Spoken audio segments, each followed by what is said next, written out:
My name is Ethan, I'm 31, and for the last 4 years I genuinely believed I was building a life with the woman I was going to marry.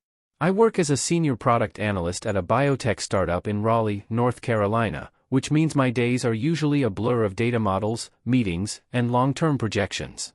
I've always been the kind of person who plans ahead, who maps out 5-year goals and actually enjoys the stability of knowing where things are headed.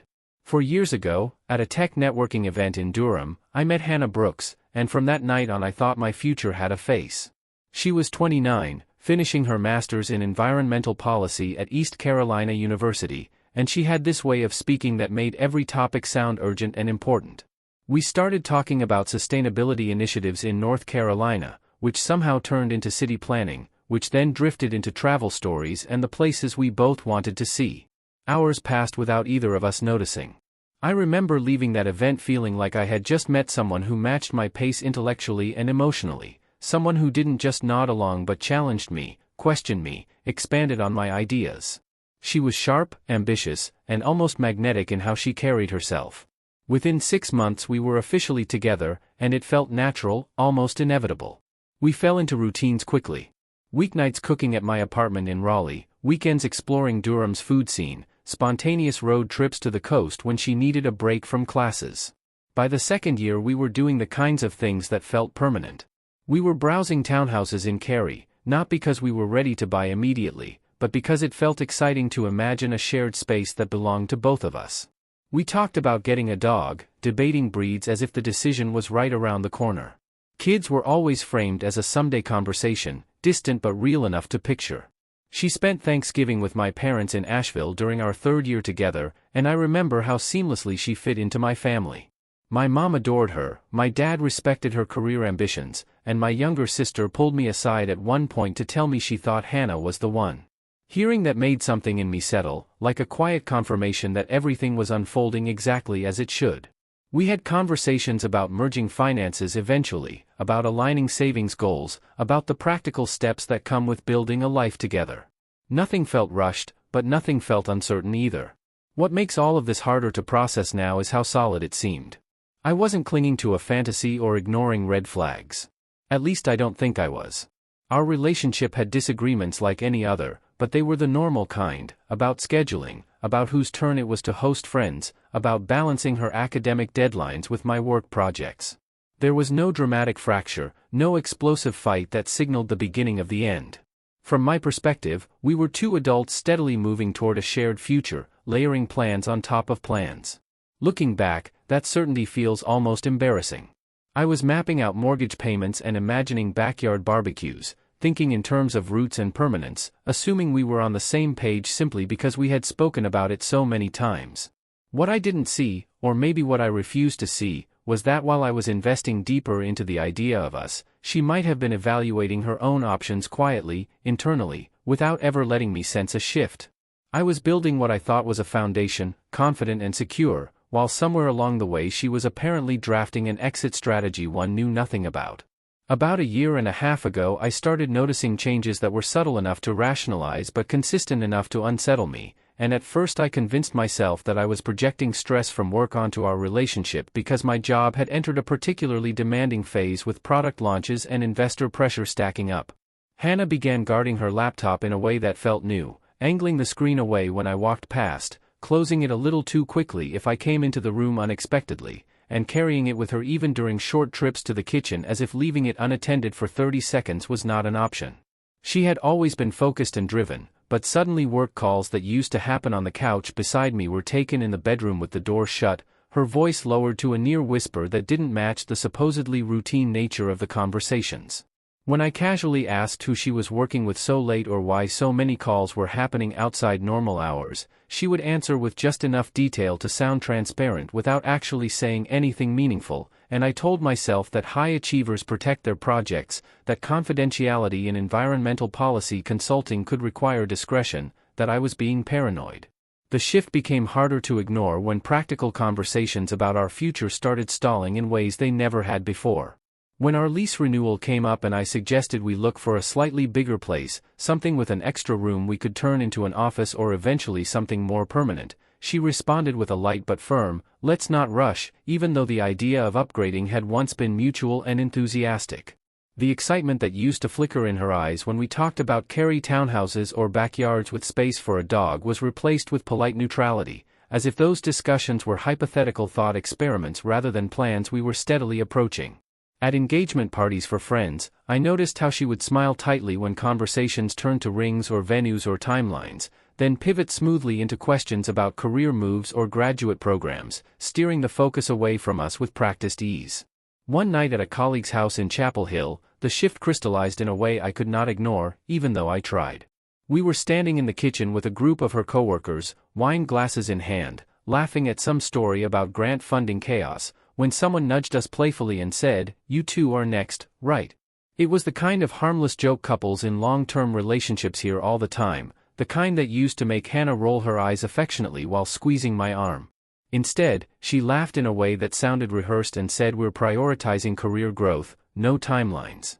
The words themselves were reasonable, but her tone was not casual or playful, it was decisive, almost clipped, like she was correcting an assumption rather than brushing off a tease. In that moment I felt something sink inside my chest, not a dramatic crash but a quiet drop, like an elevator descending a floor without warning. Driving home that night, the silence in the car felt heavier than usual, and I finally asked her if we were okay because I could not ignore the way that statement had landed. She reached over and squeezed my hand, her voice soft and reassuring, telling me I was overthinking, that she just didn't like public pressure about timelines, that nothing had changed between us. I wanted to believe her more than I wanted to interrogate the discomfort building in my gut, so I nodded and let it go, telling myself that love required trust and that doubt was corrosive. Looking back, that was my first real mistake, not because I asked the question, but because I accepted an answer that didn't align with what I was clearly starting to see.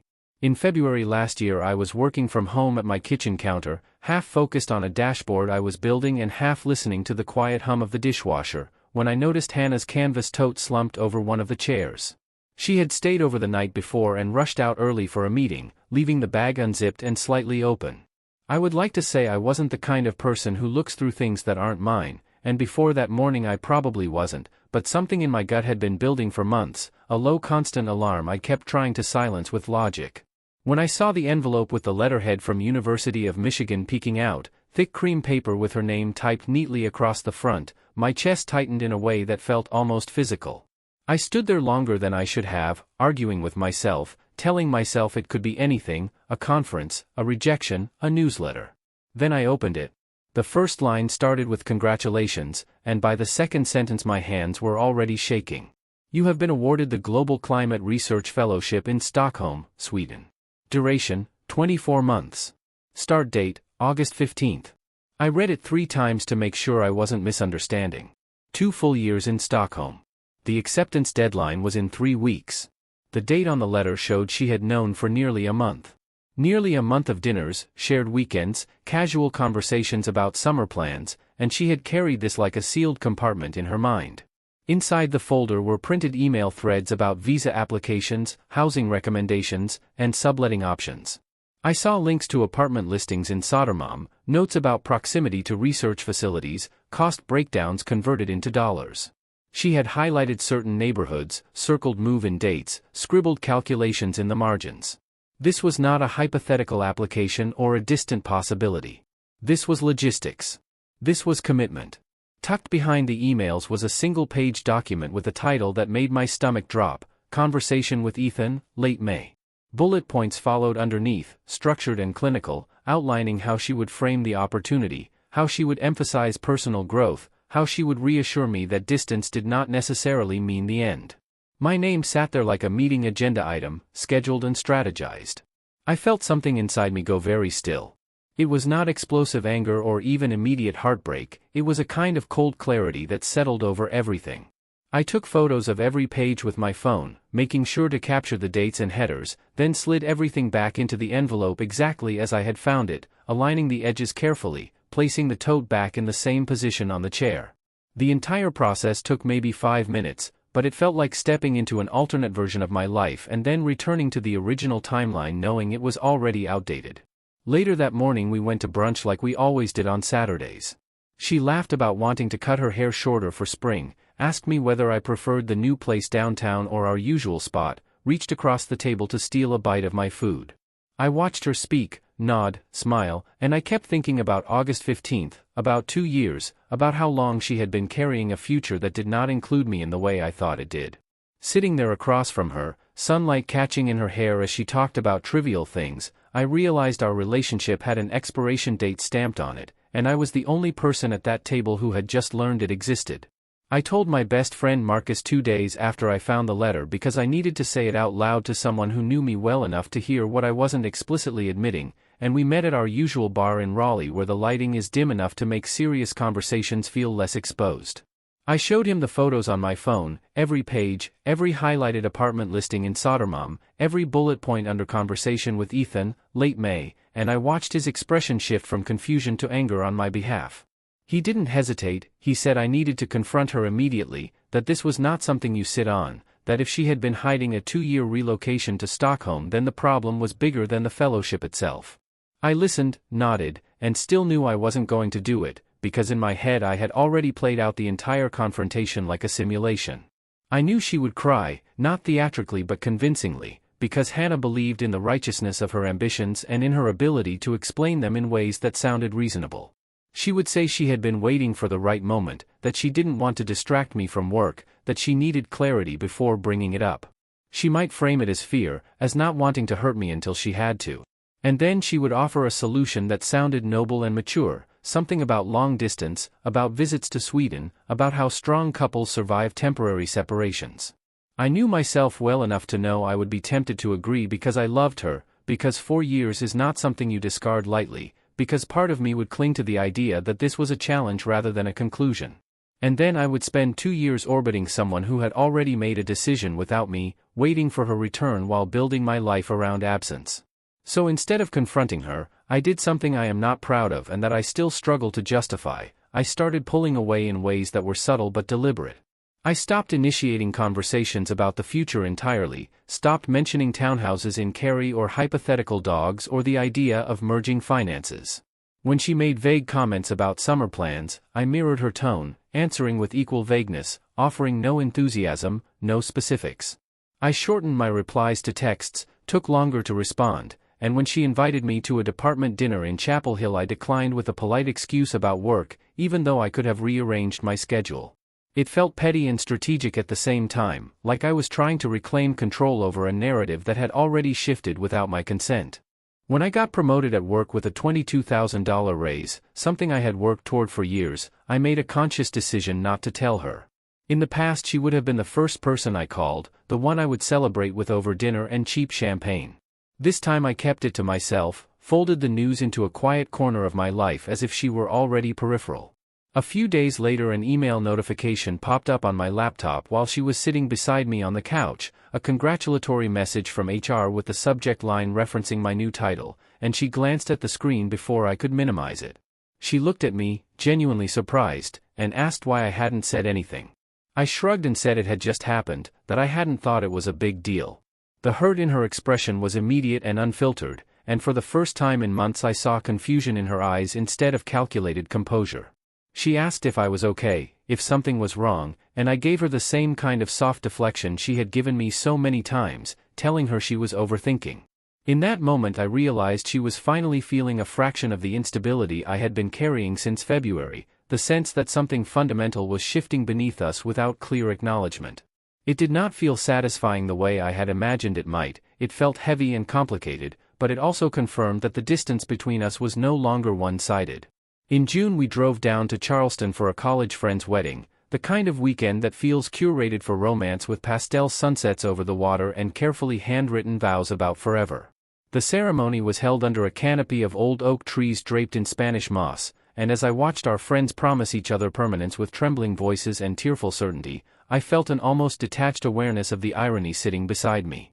Hannah held my hand during the vows, squeezing at the emotional parts, and anyone looking at us would have seen a stable couple absorbing inspiration from someone else's milestone. I kept thinking about August 15th, about Stockholm, about the document titled Conversation with Ethan, late May that was probably still saved somewhere on her laptop, and the contrast between the public celebration of commitment and the private knowledge I carried made everything feel slightly surreal. At the reception, people did what people always do at weddings when they see a long-term couple. They smiled knowingly and asked when it would be our turn. Earlier in our relationship I would have laughed and deflected gently, maybe said something about enjoying the present, but this time when someone at our table raised a glass and said "You two are next, right?" I heard myself respond calmly that we were evaluating priorities. The words came out measured and almost clinical, and the shift in Hannah's expression was immediate. Her smile faltered for a fraction of a second before she recovered, but I saw the color drain from her face in a way that was impossible to miss if you were looking for it. She excused herself shortly after to get another drink, and I remained at the table answering follow-up questions about work, about the biotech industry, about anything that did not require me to project a shared future. The drive back to Raleigh the next day was tense in a way that felt inevitable.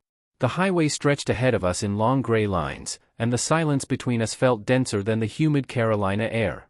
About halfway through the trip she turned toward me and asked if I was punishing her, her voice wavering between frustration and fear. I kept my eyes on the road and told her I was being realistic, that I did not want to perform certainty at someone else's wedding when our own timeline was apparently undefined. She searched my face for some explicit accusation, but I did not give her one. What she did not know was that I had been realistic for 4 months already, ever since that February morning when I unfolded her future and realized it did not automatically include me. By July the dynamic between us had shifted in ways that were impossible to ignore. She became visibly anxious, asking more frequently if something was wrong, if I was stressed about work, if I felt distant. She started cooking elaborate dinners on weeknights, recreating dishes from early in our relationship, lighting candles, suggesting spontaneous date nights like the ones we used to take without effort. There was a softness in her gestures that felt almost urgent, as if she were trying to stabilize something slipping through her fingers. I watched her attempt to recreate us, to rewind to a version of the relationship that felt secure and predictable, and part of me recognized the sincerity in her effort. Another part of me remained unmoved. Because once you read someone's exit plan with your name typed neatly into a scheduled conversation, something inside you shifts in a way that cannot be undone. It is not a dramatic shattering or a loud confrontation, it is quieter than that, more like a structural crack that runs through the foundation. You can still stand inside the house, still share meals and laughter, still sleep beside each other, but you are aware that the stability you once trusted has already been compromised. No amount of candlelight dinners or nostalgic playlists can erase the knowledge that while you were imagining permanence, the other person was outlining departure logistics. And that awareness changes how you look at everything that follows. 3 days before her flight she showed up at my apartment unannounced, knocking in a way that was urgent and uneven, and when I opened the door I could tell immediately that whatever composure she had been maintaining over the past few weeks was gone.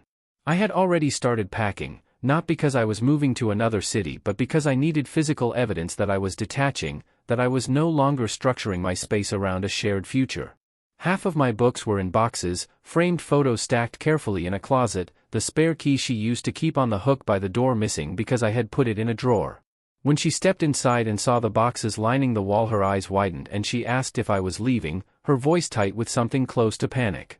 I told her I was reorganizing, which was technically true but deliberately incomplete.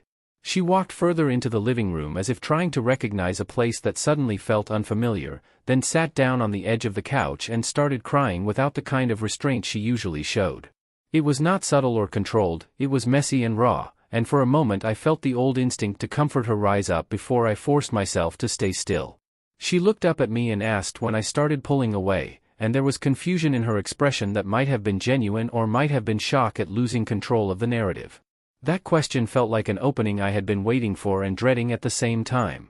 I told her I started pulling away when I realized she was not staying, and the words hung in the air between us heavy and irreversible.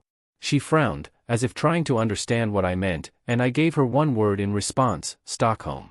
The effect was immediate and unmistakable. The color drained from her face so quickly it was almost alarming, and her posture stiffened like someone bracing for impact. For a few seconds she did not speak at all, and in that silence every suspicion I had carried since February crystallized into confirmation. I told her everything calmly, more calmly than I felt, explaining how I had found the letter from the University of Michigan, how I had seen the fellowship details outlining 24 months in Sweden, how I had read the acceptance deadline and realized she had known for weeks without saying a word.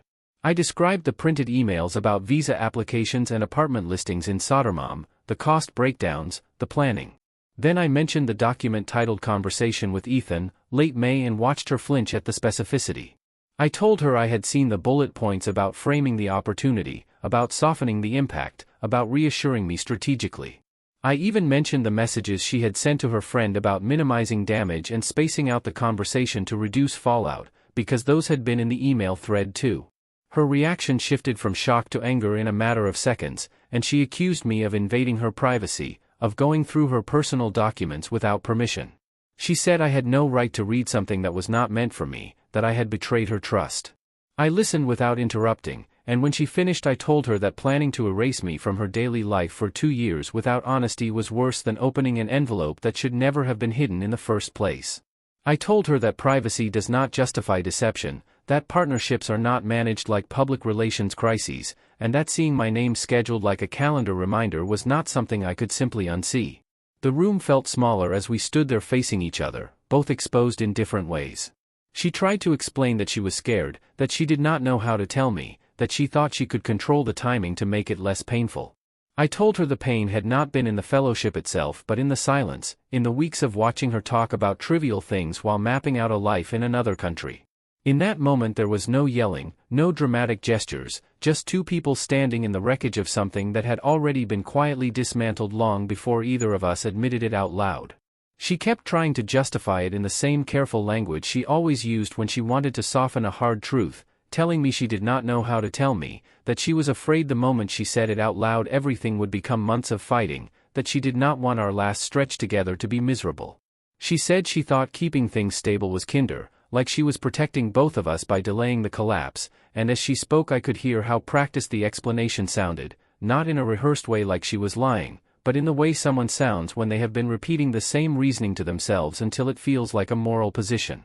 Her cheeks were wet, her breathing uneven, and she kept wiping at her face as if she could erase the evidence of what was happening by smoothing it away. I listened and let the silence stretch after she finished, because I needed to make sure I was responding to what was real rather than what I wished was real.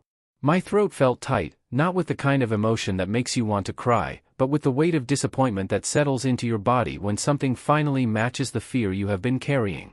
I told her I could have handled the truth in February, I could have handled it in March or April, and that the only thing I could not handle was being treated like a variable she could manage.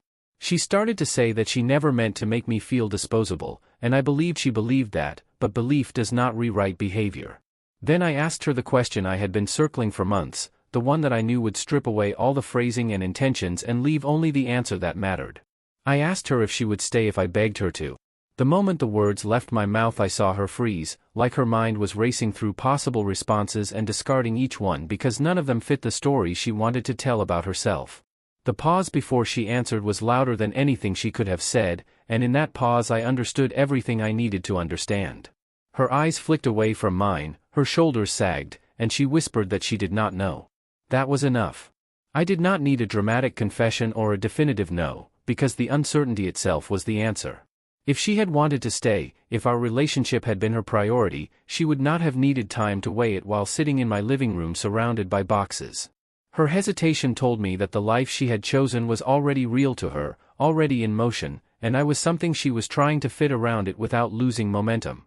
She did not want me to come, not truly, not as an equal partner whose needs mattered, but as a contingency, a possibility she could accept if it did not complicate the plan. What she wanted was a clean break on her timeline, a controlled ending she could step away from without the mess of accountability. I told her we had been over since the day she accepted that fellowship, and I watched the words hit her like a physical force because it reframed everything. It meant the last months were not a tragic ending that had just happened, they were an epilogue she had been living in secret while I thought we were still writing the main story. She tried to protest, saying she had not accepted yet, that she had only been preparing, that she needed time to decide, but the printed visa emails and housing searches told a different story, and the note with my name scheduled told me she had already moved the decision forward in her head even if she had not clicked a button on a portal. Her voice went small when she asked if we could be friends someday, and there was something almost hopeful in the way she said it, like friendship could be a way to keep a piece of me without carrying the weight of what she had done. I told her maybe, but only when it does not feel like I wasted 4 years building toward a future with someone who had already chosen another life. I did not say it to punish her, I said it because it was the truth, and because in that moment the only thing I had left to protect was my own sense of reality. She left for Sweden that Thursday morning, and I did not drive her to the airport. The absence of that final gesture felt symbolic, like the last boundary I could draw without dramatics. I went to work instead, sat through meetings, reviewed projections, answered emails, and pretended that my chest did not feel hollow every time I remembered that she was somewhere over the Atlantic heading toward the life she had chosen. There was no goodbye scene at a terminal, no lingering embrace, just a quiet ending that matched the way everything had unraveled. 2 months later she emailed me from Stockholm, the subject line simple and restrained, and in the message she apologized in a way that felt more self-aware than anything she had said before she left. She admitted she had been cowardly, that she had tried to control the timing because she was afraid of conflict, that she thought she could preserve something by delaying the truth. She wrote that she loved me but loved her ambitions more, and that sentence was oddly clarifying because it stripped away the pretense of confusion or circumstance. It was a choice, and she finally named it as one. I took a day before replying because I did not want my response to come from resentment alone. When I did write back, I was honest in a way I wish I had been months earlier. I told her I had been cold and strategic on purpose, that once I read her plan I stopped reacting like a partner and started reacting like someone bracing for impact. I admitted that part of me wanted her to feel the same instability and confusion I had been living with since February, that my withdrawal was not accidental but deliberate. I told her I did not confront her immediately because I was afraid that if we talked about it openly I would agree to something that would keep me tethered to someone who had already moved on mentally. Writing those words felt uncomfortable because they forced me to acknowledge that I had chosen a quieter form of retaliation instead of direct communication. The truth is we both failed, just in different ways. She failed by withholding something fundamental and trying to engineer the least painful version of a painful truth, and I failed by responding with distance instead of clarity, by turning the relationship into a silent standoff rather than demanding honesty the moment I discovered the deception. My therapist, whom I started seeing a few weeks after she left, has helped me untangle that distinction.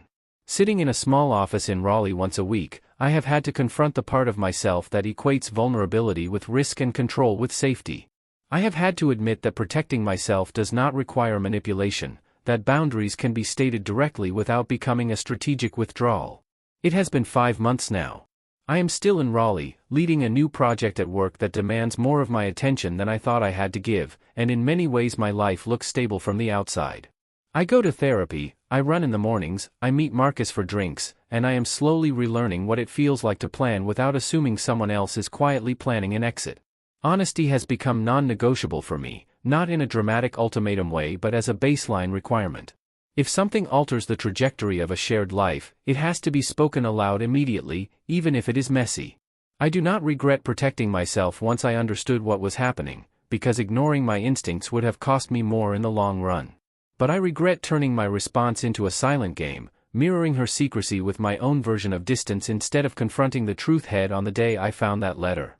The relationship did not end because of Stockholm alone, it ended because we both chose avoidance at different points when directness would have been harder but cleaner. Now all that remains is the lesson that silence can feel like control in the moment, but it corrodes trust just as effectively as a lie.